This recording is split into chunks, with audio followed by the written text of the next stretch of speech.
नहीं बदलने का कारण क्या है कि उन भजनों को आप गुनगुना सकें, क्योंकि वो भजन नहीं है, वो हमारे मन का भाव अपने देव अधिदेव महादेव से कहने का एक तरीका है, अपने दिल का, अपने हृदय का। और मेरी राजस्थान की जीजियों, मेरी जयपुर की बेटियों, मेरी बहनों, मेरे जीजाओं, मेरे बुजुर्ग माता पिता, याद रखना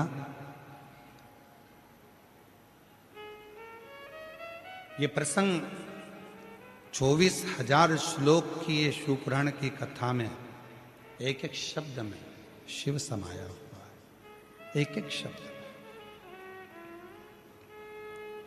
आप जितनी देर यहां बैठो उतनी देर अपने बाबा से अपने भाव को कहना। पास वाले शोर करेंगे, कोई कुछ कहेगा, कोई कुछ कहेगा, और अपना समय अपन गंवा दे तो वो जाने मत देना। जितनी देर 100 रुपये, 50 रुपये, 500 रुपये, 200 रुपये आप खर्च कर कर आए हो, ऑटो में लगाए हैं आपने, गाड़ी में लगाए हैं, 100-500 रुपये पेट्रोल डीजल में लगाए, वो व्यर्थ नहीं जाना चाहिए। उसमें आपकी लगन शिव से जुड़ी होना चाहिए। एक प्रसंग आता है शिव महापुराण के प्रारंभ में देवराज नाम के ब्राह्मण का।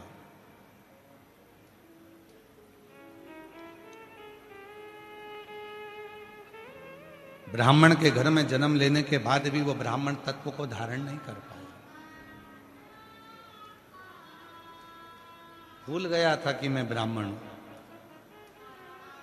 ऐसे संसार सागर में ना जाने कितने लोग हैं जो मनुष्य की देह धारण कर लेते हैं, मानव का शरीर धारण कर लेते हैं, मनुष्य बन गए, पर मानव तत्व को भूल जाते हैं। मानव देह का स्मरण नहीं कर पाते।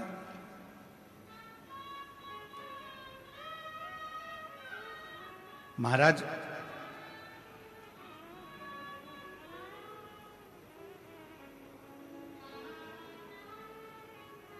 कितना सुंदर शिव महापुराण की कथा में तुमरुका जी चंचुला देवी को कह रहे हैं, किसी मंदिर में नगाड़ा नहीं बजा सकते, मत बजा।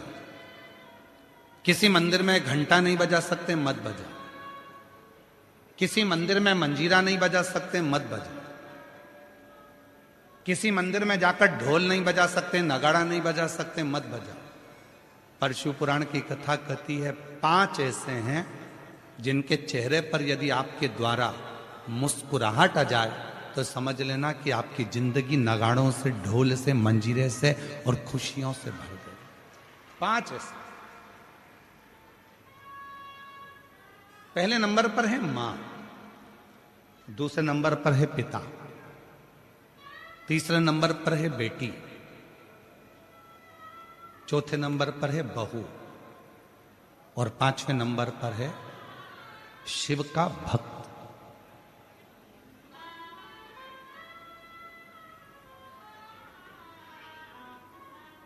ये 5 है। आप मंदिर में नगाड़ा नहीं बजा सकते, मंदिर में जाकर आप ढोल नहीं बजा सकते, मंदिर में जाके घंटी नहीं बजा सकते, मंदिर में जाके मंजीरा नहीं बजा सकते। दुनिया की यदि सारी खुशियां आपको आपकी जिंदगी में चाहिए तो इन 5 को प्रसन्न रखने का प्रयास करो। इनके चेहरे पर स्माइल होना चाहिए। तुम्हारे घर के बुजुर्ग माँ, तुम्हारे घर के बुजुर्ग पिता, तुम्हारे घर के अंदर रहने वाली बेटी, तुम्हारे घर में आने वाली बहू और तुम्हारे घर में आने वाला कोई शिव भक्त जिससे तुम मिलो, उसके चेहरे पर प्रसन्नता होना चाहिए। समझ लेना कि तुम्हारी जिंदगी की सारी तरक्की तुम्हारे सामने। घर में मां की आंख में आंसू है तो तुम मंदिर में कितनी भी जोत लगा लो, मंदिर में कितना भी अभिषेक कर लो, कितनी भी पूजन कर लो, कितनी भी अर्चना कर लो, सुख नहीं मिल सकता। घर के अंदर पिता की आंख में आंसू है तो सुख नहीं मिल सकता। घर की बेटी अगर तुम्हारे लिए रो रही है, घर की बेटी की आंख में अश्रु है तो तुम सुखी नहीं रह सकते। और याद रखना, घर में आने वाली बहू की आंख में यदि आंसू हैं तो तुम खुशी नहीं रह सकते। और कोई शिव भक्त तुम्हारे सामने अपने दुखड़े को कहकर रोए। वैसे तो शिव महापुराण की कथा कहती है कि किसी भी शिव भक्त को कभी किसी के दरवाजे पर जाकर अपना दुखड़ा नहीं कहना चाहिए। क्यों?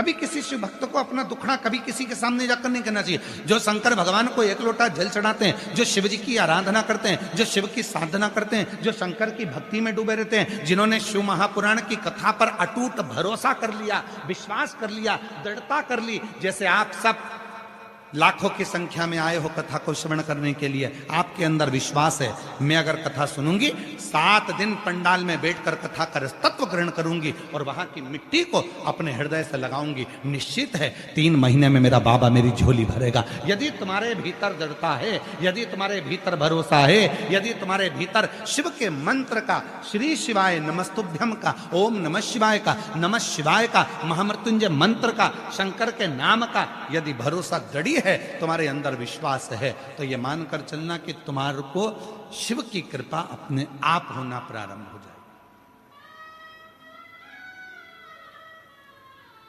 एक पत्र है, अच्छा है, पहले पत्र की शुरुआत हो रही है।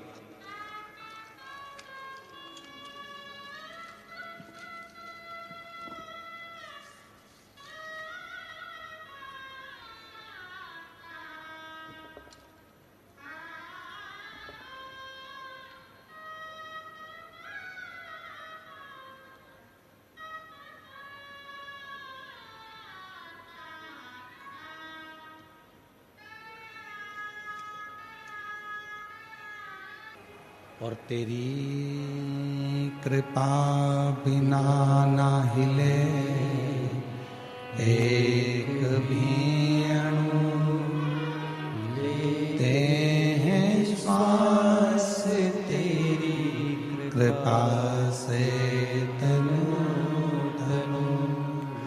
बखान क्या करूं मैं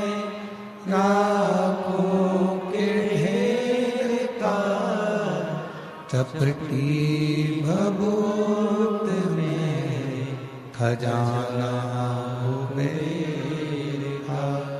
हे गंगाधार मुक्ति द्वार ओमकार तू, भोले ओमकार तू, आयो शरण तिहारी शंभो तार तार तू। बखान क्या करूं मैं लाखों के ढेर का, चपटी भभूत मेरे खजाना कुबेर का।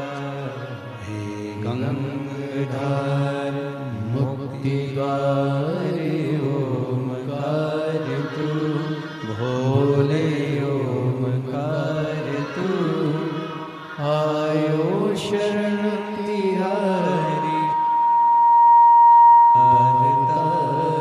तू। जिस कथा को आप और हम श्रवण करने के लिए बैठे हैं, और ऐसे कई पत्र हैं जिन्होंने पूर्व में कथा सुनी और कथा सुनने के बाद में बाबा से विनय करा और आज यहां पर बैठे हैं पत्र लिखकर।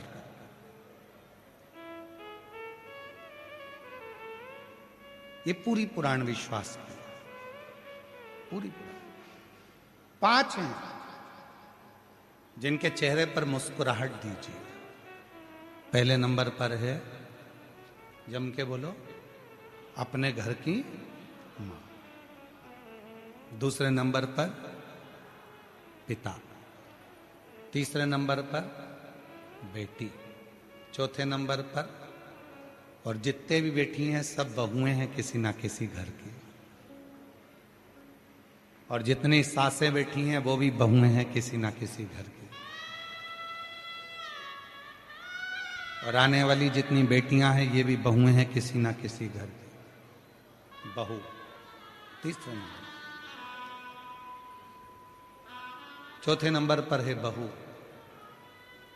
और 5वें नंबर पर है शिव भक्त, शंकर का उपासक, जो शिव की साधना में डूबा हुआ, जो भगवान शंकर की विरल भक्ति में डूबा हुआ।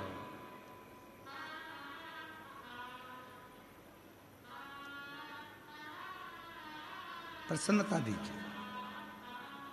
आप मंदिर नहीं भी जा पाए ना, आपके घर के माता पिता अगर प्रसन्न हैं, आपके घर की बेटी और बहू प्रसन्न है, तो समझ लेना कि शिव ने स्वीकार कर ली आपकी भक्ति। 33 कोटि देवता में केवल एक देव अधिदेव महादेव ऐसे हैं जिन्होंने आपके जैसा फर्ज अदा करा है, आपके जैसा फर्ज अदा करा। शंकर भगवान ने अपनी लड़की अशोक सुंदरी का कन्यादान भी करा।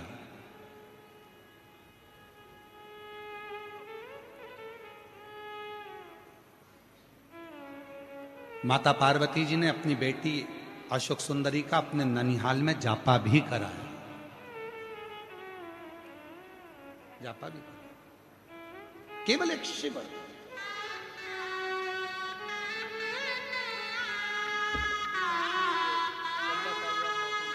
कोई टॉफी बांटेगा, कोई पानी बांटेगा, कोई कोल्ड ड्रिंक बांटेगा, कोई बिस्कुट बांटेगा, कोई कुछ बांटेगा। क्यों बांटते हैं, किस लिए बांटते हैं? उनका मुख झूठा कराते हैं जो शिव भक्त यहां आते हैं। किस लिए, क्यों?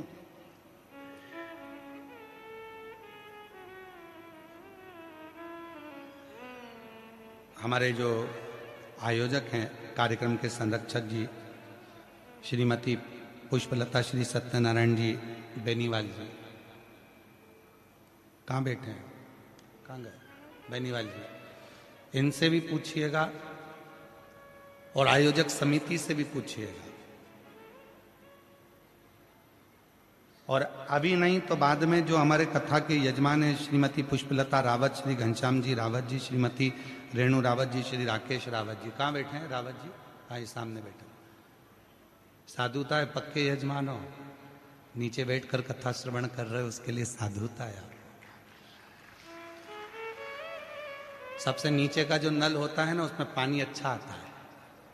टंकी का पानी ऊपर के फ्लोर में कम हो जाता है, पर नीचे की स्पीड बनी रहती है, उसके लिए साधुता है। तो इन लोगों से पूछिएगा कि कथा के यजमान बने हो तुम, अभी नहीं तो 3 महीने बाद पूछिएगा कि मेरे देव अधिदेव महादेव ने आपको क्या दिया और क्या प्रदान किया। जो मुख झूठा करा रहे हैं, टॉफी खिला रहे, पानी पिला रहे, भोजन करा रहे, बिस्कुट खिला रहे, जो भंडारा चला रहे, जो प्रेम से मुख झूठा करा रहे हैं, उनसे पूछिएगा कि शिव भक्तों का मुख झूठा कराया है आपको बाबा ने क्या दिया। और हम आपसे निवेदन करते हैं, जितने भी यूट्यूबर आए यहाँ पर, जो भी यूट्यूबर यहाँ आए, रीलें बनाए, इन भक्तों से भी पूछना कि कथा के पंडाल में बैठकर इनको भोले बाबा ने क्या क्या नहीं दिया।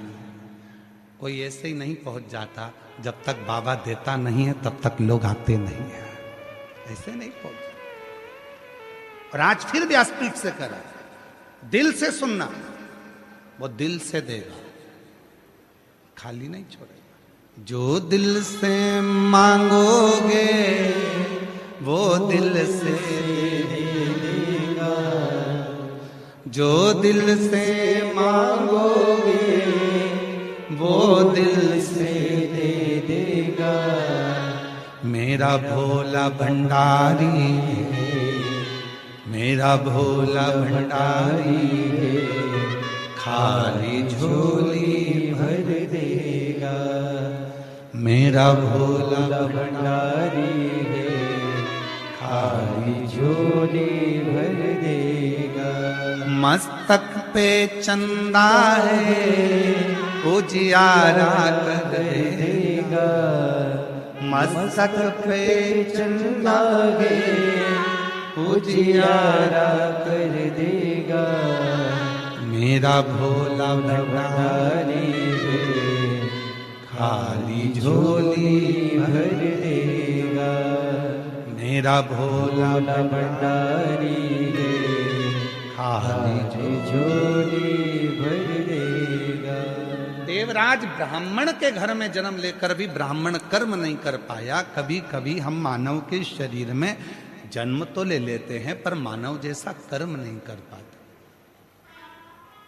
मानव कर्म से दूर रहता है।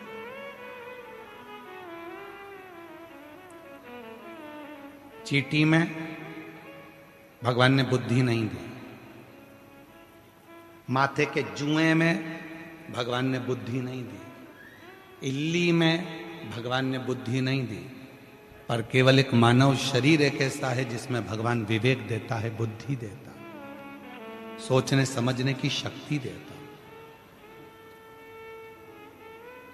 अब आप उसमें कितना विचार कर रहे हैं, कितना धारण कर रहे हैं, ये आपके ऊपर।